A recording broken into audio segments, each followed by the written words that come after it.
Jake Morrison sat in the cold metal chair and stared at the alien faces around him. The Galactic Council chamber was huge with its crystal walls and floating lights, but Jake felt like he was trapped in a cage. For 3 months he had been coming to this same room every day and listening to the same stupid speeches from creatures who thought they were better than humans. The Zephyrian delegate was talking again with his 4 arms waving in the air like he was conducting some invisible orchestra. His voice made a sound like rocks grinding together, and Jake had to use his translator device to understand the words, but the message was always the same. Humans were too young and too dangerous and too stupid to be trusted with their own colonies. Lisa Bennett sat next to Jake and typed notes on her tablet. She was a good aide and had been with the human diplomatic team for 5 years, but even she looked tired of this endless circus. Her brown hair was pulled back tight, and her blue eyes showed the same frustration that Jake felt in his bones. The Prothean chairman Veltar stood up from his throne-like chair, and his gray skin seemed to glow under the chamber lights. He was 7 feet tall with a head like a lizard and eyes that never seemed to blink. When he spoke, his voice boomed through the chamber like thunder. "The Council has been very patient with the human delegation," Veltar said in his deep voice. "We have offered terms that are generous beyond measure. 12 colonies out of 47 is more than fair for such a young species. You will also receive protection from our military forces and guidance from our most experienced administrators." Jake wanted to laugh, but he kept his face blank. Protection and guidance meant control and slavery. The aliens wanted humans to give up their guns and their freedom and their right to expand into space. They wanted humans to become pets in a galactic zoo. The cetacean representative made bubbling sounds that the translator turned into words about cosmic harmony and the greater good. The insectoid hive mind delegate clicked and buzzed about the natural order of things. Every alien in the chamber seemed to believe that humans should be grateful for scraps from the galactic table. Lisa leaned over and whispered in Jake's ear. "Admiral Carter is watching the live feed on Earth. He says the Senate is getting restless. Public opinion is turning against the talks." Jake nodded but said nothing. He had served in the Earth Defense Force for 20 years before becoming a diplomat, and he knew what restless meant. The human military was getting tired of watching their colonies get threatened while politicians made speeches about peace and cooperation. The reptilian military commander General Tharks slithered up to the speaking platform. His scales were dark green, and his yellow eyes gleamed with something that might have been hunger. "Human expansion must be controlled," he hissed through his forked tongue. "Your species breeds too fast and fights too much. Left unchecked, you will destabilize entire sectors." That was rich coming from a species that had conquered half the galaxy through war and intimidation. Jake had read the classified reports about reptilian military tactics.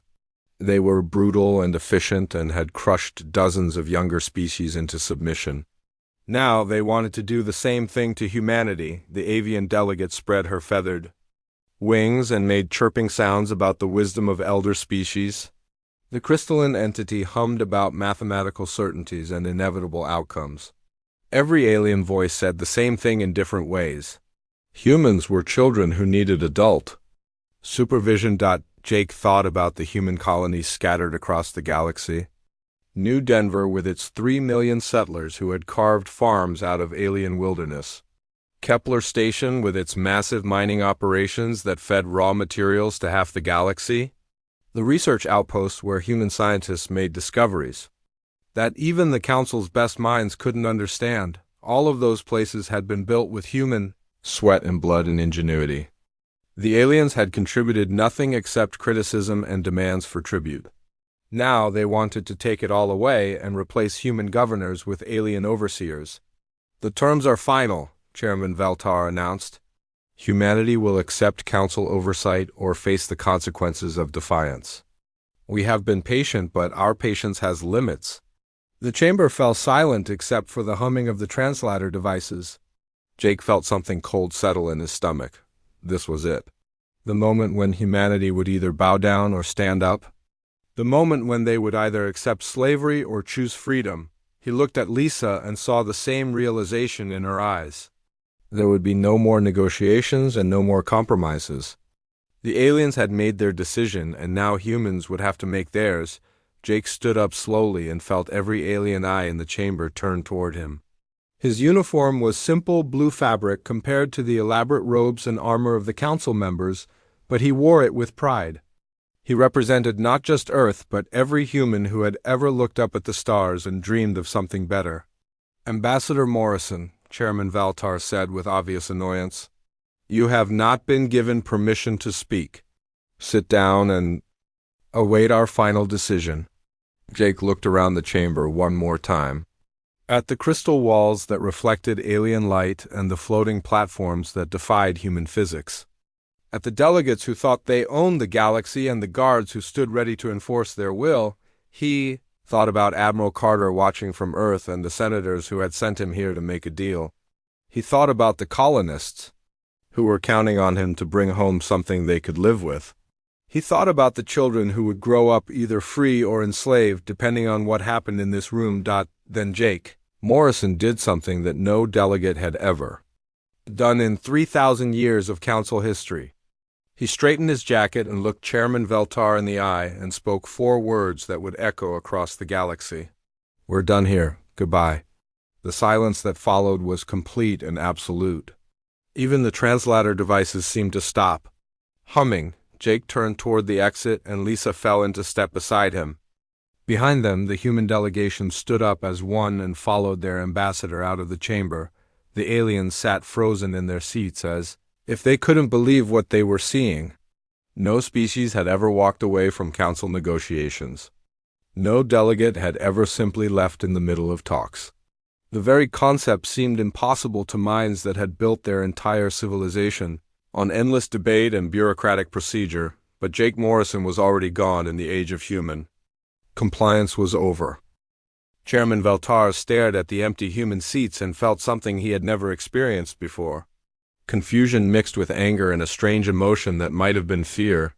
In 3,000 years of council history, no species had ever simply walked away from negotiations.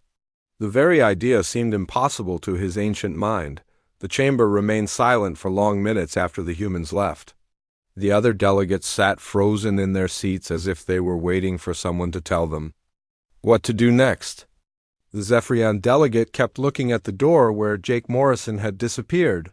The cetacean representative made small bubbling sounds that her translator couldn't process. Even the confident reptilian General Thark seemed unsure of himself. Veltar finally found his voice, and it came out as a harsh croak. "Emergency session. All delegates will remain in their seats. We must decide how to respond to this unprecedented behavior." The word unprecedented echoed through the chamber like a curse. The council had dealt with rebellious species before, but they had always used proper channels. They filed complaints and made demands and threatened sanctions. They followed the rules even when they disagreed with them. But humans had done something completely different. They had broken the most basic rule of galactic civilization by simply leaving. The avian delegate spread her wings and chirped frantically. Her translator turned her sounds into words about cosmic disorder and the breakdown of natural law. The crystalline entity hummed in mathematical sequences that conveyed deep concern about probability matrices being disrupted. Every alien voice expressed the same basic fear. If humans could walk away from the council, then maybe other species could, too. General Thark slithered up to the speaking platform, and his scales seemed darker than usual. His yellow eyes swept the chamber as he spoke. "This is clearly a negotiating tactic. Humans are trying to force us to improve our offer by pretending to leave. We must not be fooled by their primitive psychology." The Prothean military commander made sense to many delegates. Humans were young and inexperienced and probably didn't understand the consequences of their actions. They would realize their mistake soon enough and come crawling back to ask for forgiveness. The council just needed to be patient and wait for human desperation to set in, but the hive mind delegate clicked and buzzed in patterns that suggested a different interpretation. Her collective consciousness had analyzed thousands of human behavioral patterns, and the data was troubling. Humans had a history of making decisions that seemed irrational but turned out to be strategically brilliant. They might actually mean what they said. On the ocean world of Aquatica, the Cetacean Council of Elders received urgent communications from their representative. The whale-like creatures had built their civilization on patience and long-term thinking, but even they were disturbed by human behavior. They had observed humanity for decades and noticed disturbing patterns. Humans adapted faster than any known species and seemed to thrive on conflict rather than avoid it.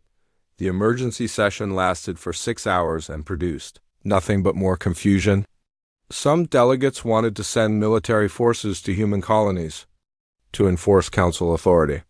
Others suggested economic sanctions and diplomatic isolation. The most cautious voices recommended immediate peace overtures before the situation got worse. Chairman Veltar made the final decision with input from the inner circle of senior species. The council would issue a series of ultimatums demanding human compliance with previous agreements.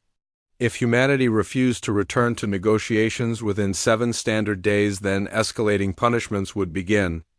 Trade embargoes would be followed by military blockades, which would be followed by direct intervention if necessary. The announcement was broadcast across the galaxy on all major communication networks. The message was clear and simple. Humanity had 72 hours to apologize for their childish behavior and return to the negotiating table. If they refused, then the full weight of galactic civilization would fall on their primitive shoulders. The response from human space was immediate and completely unexpected.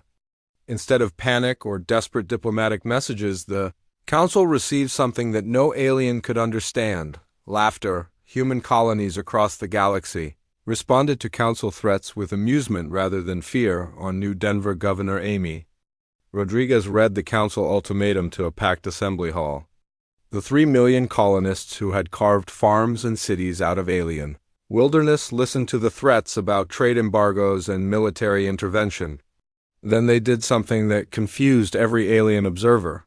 They laughed until tears ran down their faces. "They're going to embargo us," Amy told the crowd with a grin. "They're going to stop buying our food and our raw materials and our manufactured goods. They're going to hurt us by refusing to take the things we sell them." The laughter got louder as the colonists realized what she meant. Human colonies had been selling their products to alien markets for decades, but they had never needed those markets to survive. They had built their worlds to be self-sufficient because that was what humans did. They prepared for the worst and hoped for the best. The mining world of Kepler Station sent an even more direct message. Foreman Tony Walsh uploaded a video response that showed thousands of human miners going about their daily work. The message was simple and clear. Humans would continue mining the rare elements that powered galactic civilization, but they would no longer sell them to species that threatened human freedom. Admiral Ryan Carter watched the alien broadcasts from his command center on Earth. The military leader had been expecting this response from the moment Jake Morrison walked out of the council chamber. He had been preparing for this possibility for months, and his forces were ready to move. Carter activated the secure communication network that connected every human military unit in the galaxy. His message was brief and direct. Operation Independence is now active. All units will implement defensive protocols immediately. Rules of engagement are authorized for any alien force that enters human space without permission. The Council intercepted human military communications and tried to decode their meaning. The alien analysts were disturbed by what they found. Human forces were not mobilizing for defense. They were mobilizing for expansion. New bases were being constructed at impossible speeds. Defensive perimeters were being extended beyond agreed boundaries. Human warships were moving into positions that could only be described as aggressive. Most disturbing of all was the tone of human communications. There was no panic or desperation in their voices. They sounded calm and confident and almost eager for what was coming.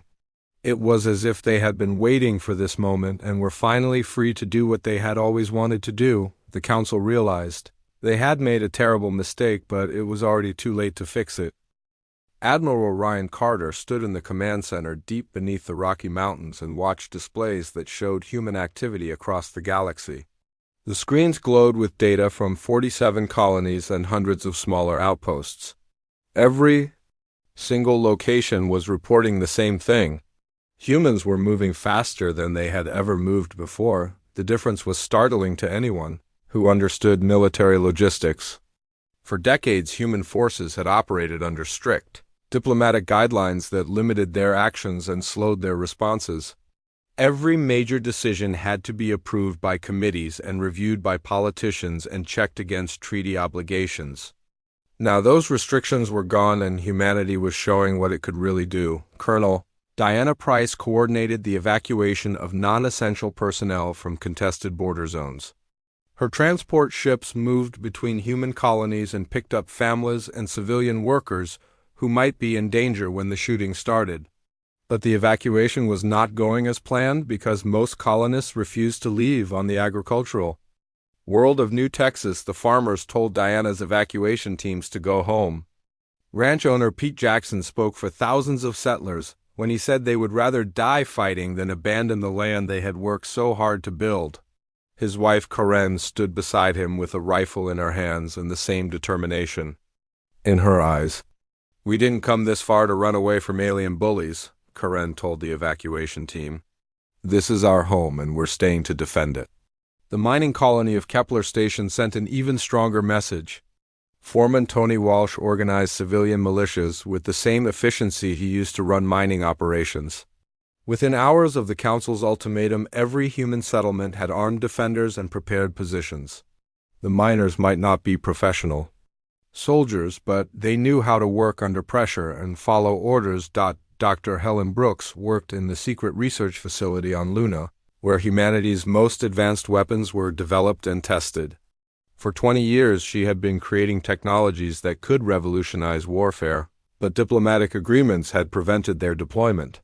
Now those agreements were void, and Helen was finally free to show the galaxy what human science could accomplish. The plasma rifles that human soldiers carried were 3 generations more advanced than anything aliens had seen. The defensive shields that protected human colonies could stop weapons that would shatter mountains. The starship engines that powered human fleets were twice as fast as galactic standard and used fuel sources that aliens didn't even know existed. But the most important advantage was something that couldn't be measured in laboratories or displayed on screens. Humans had been preparing for this moment since the day they first encountered alien civilization. Every human child learned about the wars their ancestors had fought on Earth. Every human soldier trained to fight enemies who might be bigger and stronger and more advanced than they were. The Council's intelligence services tried to assess human military capabilities, but their analysts kept reaching impossible conclusions. Human colonies were expanding their defensive perimeters at speeds that violated known construction techniques. Human factories were producing weapons and equipment at rates that exceeded theoretical maximums.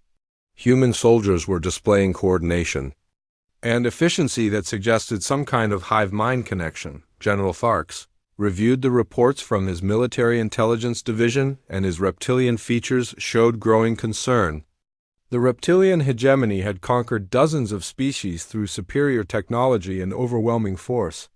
Their standard tactic was to destroy enemy fleets and then occupy key planets until resistance collapsed.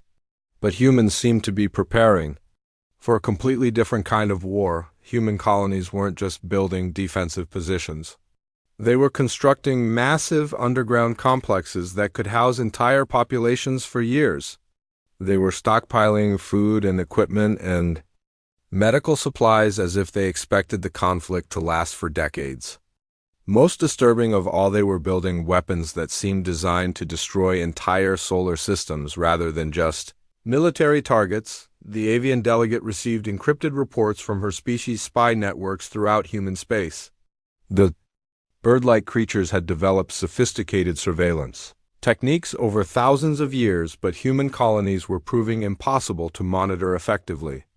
Every time avian agents tried to infiltrate human facilities, they discovered that humans had been expecting them. Captain Steve Harris commanded the battleship USS Freedom and represented the new generation of human military leaders. Unlike the older officers who had been trained in diplomatic warfare, Steve had grown up expecting to fight aliens for human survival. His ship and crew were ready for battles that would determine the fate of human civilization, the Freedom and her sister. Ships patrolled the boundaries of human space and sent clear messages to any alien vessels that approached.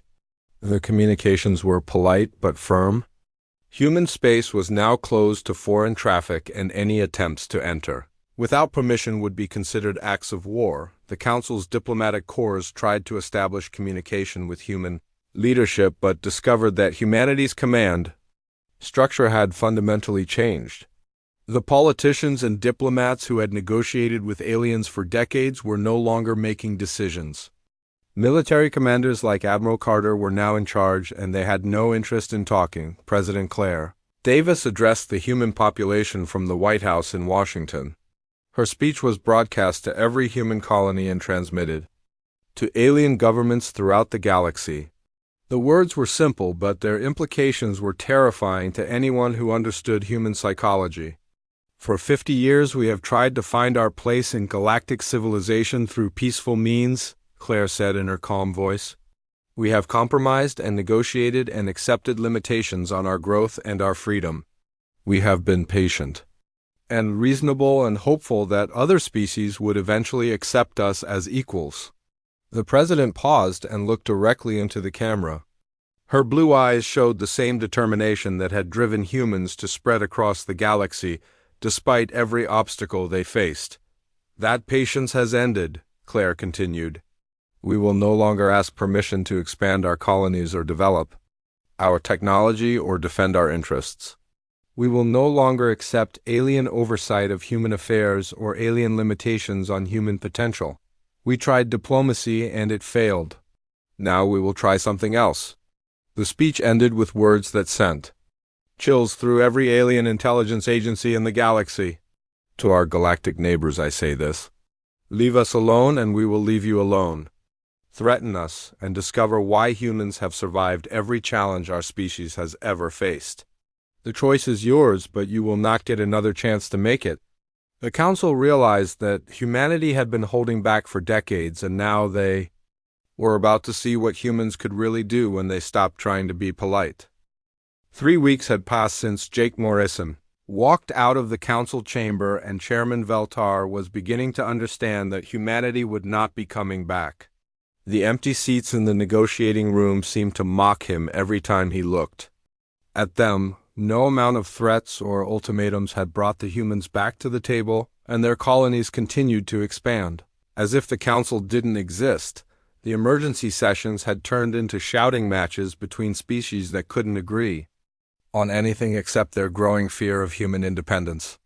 The Protheans wanted immediate military action, while the Cetaceans urged patience and continued diplomacy. The crystalline entities calculated probability matrices that showed increasingly disturbing outcomes. The avian delegates chirped about the breakdown of cosmic order, while the reptilian generals demanded the right to crush human defiance. General Tharks finally convinced the inner circle that decisive action was necessary. The Council's reputation was at stake, and other species were beginning to question their authority. If humans could ignore Council decisions, then maybe other young species would try the same thing. The precedent had to be crushed before it spread. Throughout the galaxy, the plan was simple and brutal in its logic. A massive fleet would occupy the human colony of New Frontier and hold it as a negotiating chip. The humans would have to choose between returning to the Council table or watching their people suffer under alien occupation.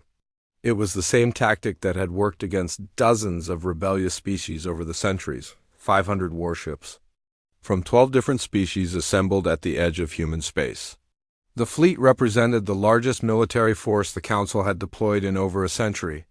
Prothean battleships bristled with weapons that could crack planets. Reptilian cruisers carried invasion forces trained to crush resistance movements. Avian fighters swarmed around the larger ships like deadly birds of prey. The fleet was commanded by Admiral Kethver of the Prothean Empire, who had conquered more worlds than any living officer. His flagship was the Eternal Dominion, which mounted weapons that could destroy entire cities with single shots. The admiral was confident that humans would surrender the moment they saw the overwhelming force arrayed against them. New Frontier was chosen as the target because it seemed like an easy victory. The colony had only 50,000 inhabitants and was defended by a single orbital platform called Iron Wall. Intelligence reports suggested that the humans had maybe 30 fighters and a handful of defensive weapons. The Council fleet would outnumber them by more than 10 to 1. Captain Matt Johnson commanded the Iron Wall defense platform and watched the alien fleet approach on his tactical displays. The 30-year-old officer had been expecting this moment. Since the day he graduated from the Naval Academy, he had trained his entire career to fight impossible odds and protect human civilians from alien aggression. The platform looked small and primitive compared to the massive alien warships, but appearances were deceiving. Iron Wall was built using the most advanced human technology and packed with weapons that no alien had ever seen in combat. The defensive systems could track thousands of targets simultaneously, and the weapon batteries could fire faster than alien computers could calculate. Matt opened a communication channel to Admiral Carter back on Earth, and his voice was calm despite the circumstances. 500 bogies approaching New Frontier. Request permission to engage when they enter our defensive perimeter. Carter's response came back immediately. Permission granted? Show them what happens when they threaten human civilians. All restrictions are lifted. The phrase "all restrictions are lifted" sent a chill through Matt's crew. For decades, human military forces had operated under rules that limited their weapons and tactics to avoid provoking alien retaliation. Now those limitations were gone, and humanity was free to fight the way humans had always fought when their survival was at stake. Admiral Kethver broadcast a surrender demand to the human colony. His voice carried the authority of someone who had never been defeated in battle. Humans of New Frontier, you are ordered to submit to Council authority. Immediately, resistance will be met with overwhelming force. You have 1 hour to comply. Matt Johnson's response was broadcast on all frequencies so that every ship in the alien fleet could hear it. This is Captain Johnson of the Iron Wall defense platform. You are ordered to leave human space immediately. You have 30 seconds to comply before we open fire. The aliens couldn't believe what they were hearing. A single human platform was threatening a fleet of 500 warships. Admiral Kethver actually laughed as he gave the order to attack. The human captain was either insane or suicidal, and either way he would be dead in minutes. The battle began when the first alien ships crossed into the defensive perimeter around New Frontier. Matt's weapon systems came online and targeted every enemy vessel simultaneously.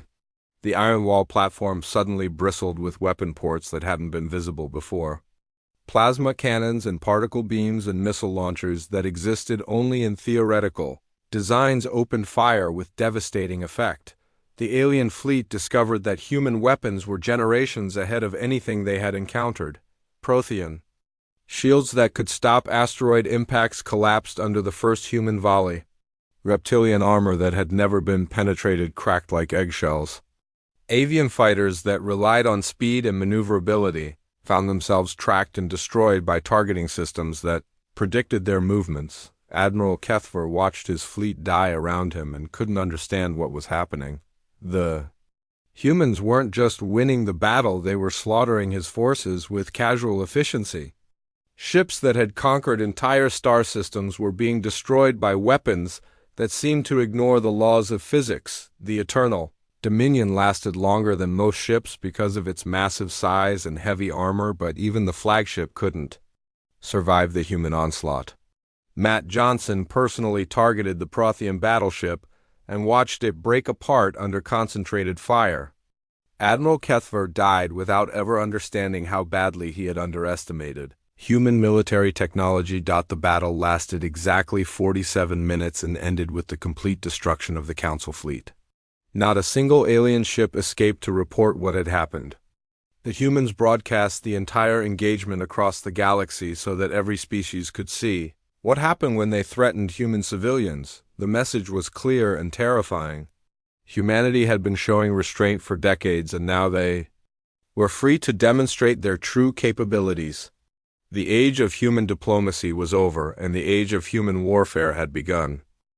The emergency session that followed the destruction of the Council fleet was unlike anything in galactic history. Chairman Veltar stood before the assembled delegates, and his ancient voice cracked with emotion as he tried to explain what had happened at New Frontier. 500 of the galaxy's most advanced warships had been destroyed by a single human defense platform in less than an hour. The chamber erupted into chaos as species representatives screamed accusations and demanded explanations. The Prothean delegate blamed faulty intelligence, while the reptilian commander insisted that humans must have used forbidden weapons. The avian representative chirped frantically about cosmic injustice, while the crystalline entity hummed mathematical equations that made no sense to anyone. But beneath the noise and confusion was a deeper fear that every alien could feel. If humans could destroy the Council's greatest fleet so easily, then what else were they capable of doing? The species that had dominated the galaxy for millennia suddenly realized they might not be the strongest creatures in the universe after all. The cetacean elder named Deep Song spoke through her translator with the wisdom of someone who had lived for over 1,000 years. Her voice carried the weight of deep ocean currents and ancient memories. "We have made a terrible mistake," she said slowly. "We assumed that human restraint meant human weakness. We never understood that they were choosing to hold back." The hive mind delegate clicked and buzzed in patterns that conveyed collective terror. Her species had analyzed human behavior for decades, and the data was finally making sense. Humans didn't avoid conflict because they were afraid of it. They avoided conflict because they were too good at it. Every human war in their recorded history had ended with complete destruction of one side or the other. General Tharks tried to maintain his composure, but his reptilian features showed the strain of trying to comprehend an impossible situation. His species had built their empire on military superiority, and now they faced an enemy that made their best weapons look like toys. The reptilian hegemony had never encountered a species that could match their technological advancement and tactical brilliance. Chairman Veltar called for order, but his authority seemed diminished by the magnitude of their failure. The Prothean Empire had provided the backbone of Council military power for 3,000 years, and now their greatest admiral was dead along with his entire fleet. The balance of power in the galaxy had shifted in a single afternoon. The debates continued for hours as each species tried to find a solution that would preserve their dignity and their safety. Some delegates demanded immediate retaliation, while others urged complete surrender. The more cautious voices suggested trying to negotiate from a position of weakness, while the military commanders insisted that humans had to be stopped before they conquered the entire galaxy. But while the aliens argued among themselves, humanity was already implementing their new reality. Human colonies that had been restricted to defensive positions began expanding their boundaries. Mining operations that had been limited by treaty obligations started extracting resources from previously forbidden areas. Research stations that had been monitored by alien observers suddenly went dark and refused all communication. The Council's communication networks intercepted human military transmissions, and the translated messages sent chills through every alien intelligence agency.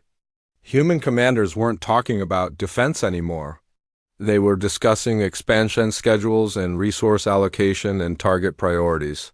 The species that had been begging for acceptance just weeks ago was now planning to reshape the galaxy according to their own vision. President Claire Davis received a personal communication from Chairman Veltar, and the conversation was recorded by both sides. The alien leader's voice carried none of its usual authority as he practically begged for a chance to negotiate. He offered everything the Council had previously refused, including full territorial recognition and technological exchanges and favorable trade agreements. Claire's response was brief and devastating.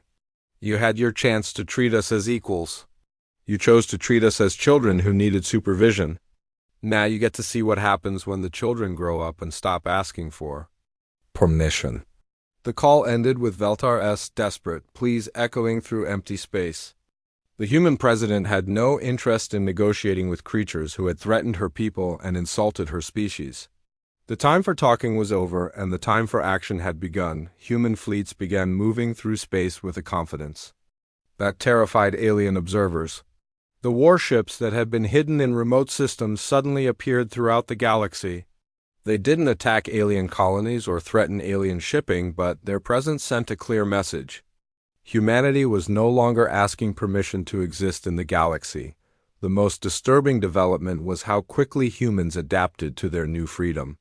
Colonies that had been struggling under alien restrictions suddenly flourished. Scientists who had been limited by treaty obligations made breakthrough discoveries. Military commanders who had been forced to fight with one hand tied behind their backs began developing strategies that made alien generals weep with frustration. On Earth, Admiral Carter reviewed reports from across human space and smiled for the first time in months. Every human colony was not only secure but actively expanding. Every human fleet was reporting successful patrol missions. Every human research station was producing innovations that would have been impossible under Council oversight. The galaxy learned that humans had been holding back for decades, not because they were weak, but because they were trying to be civilized. They had wanted to find their place in galactic society through peaceful means and had been willing to accept limitations on their growth and their potential. But when that patience was exhausted, they reverted to their natural state. Humans were predators who had evolved to survive in the most hostile environment any species had ever encountered. They had conquered their own planet through superior technology and relentless determination. They had spread across the galaxy despite every obstacle aliens could place in their path. Now they were free to show the universe what they were really capable of accomplishing. The council that had once dictated terms to the galaxy found itself irrelevant in a universe where humans no longer felt the need to ask permission. The species that had expected humanity to beg for scraps from the galactic table discovered that humans had been capable of taking the whole meal whenever they wanted to. The age of human compliance was over, and the age of human independence had begun. The galaxy would never be the same again.